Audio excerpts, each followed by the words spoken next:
Hello again, welcome back. This is the second part of the Microsoft Outlook video. Now in this series of videos, as I mentioned earlier, we're looking at the Microsoft Office suite and Office 365 and how you can use the tools effectively.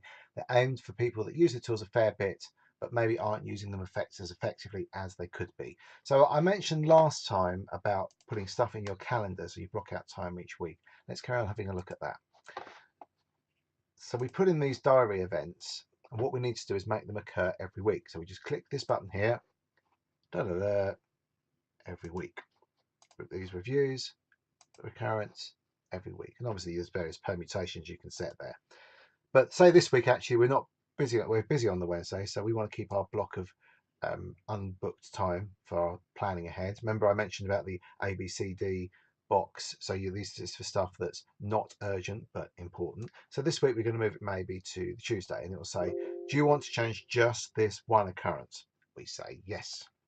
Okay, now a lot of people, I've been using email for like 21 years or something crazy now, but a lot of people I see, when they get their emails come through, they either sort them into lots and lots and lots of different folders, or they carefully go through each one and delete each one as they come in.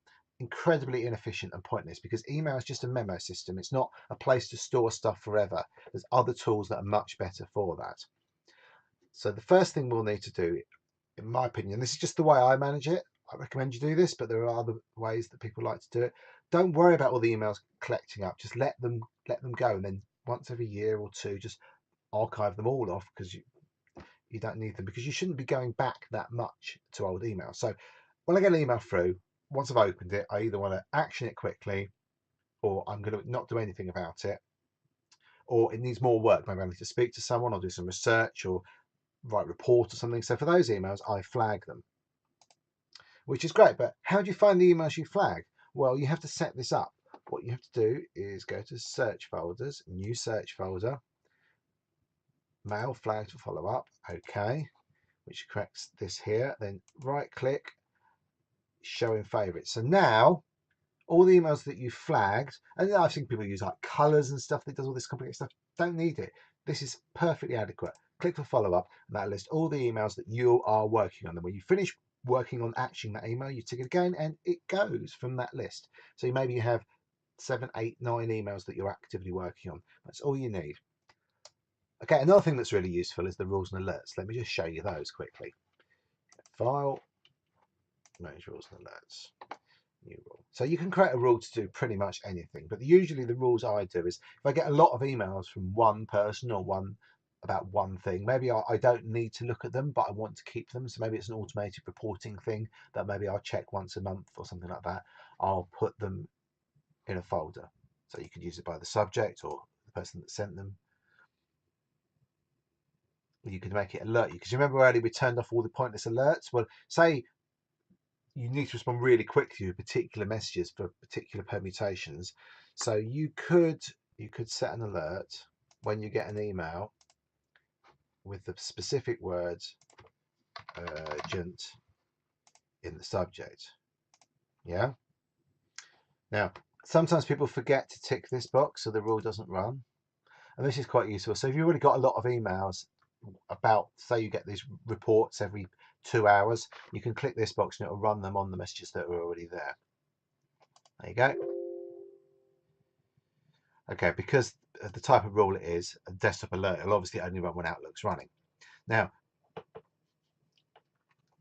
these rules and alerts you can do quite complicated things with, and it can save you a lot of time if you're getting a lot of quite similar emails. I should point out as well, in Office 2016, we've got it hasn't been turned on yet, but we've got the clutter folder. So if you're getting a lot of automated emails come through, they'll end up in the clutter folder.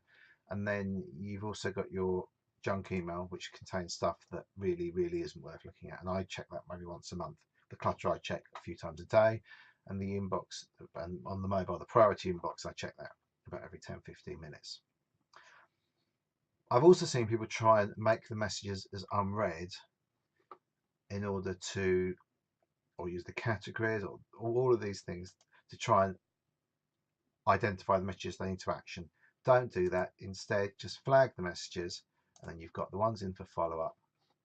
Much simpler, much more reliable. And the great thing is it works in other platforms. So if you've got a smartphone, you can flag messages on that as well. So on the Outlook app, I've got it so when I drag my finger across the screen, it then flags that mail, and then later on I can then look back at that. But look at how you're using Outlook. If you're spending a lot of time reworking stuff, that's probably an indication you could do things differently.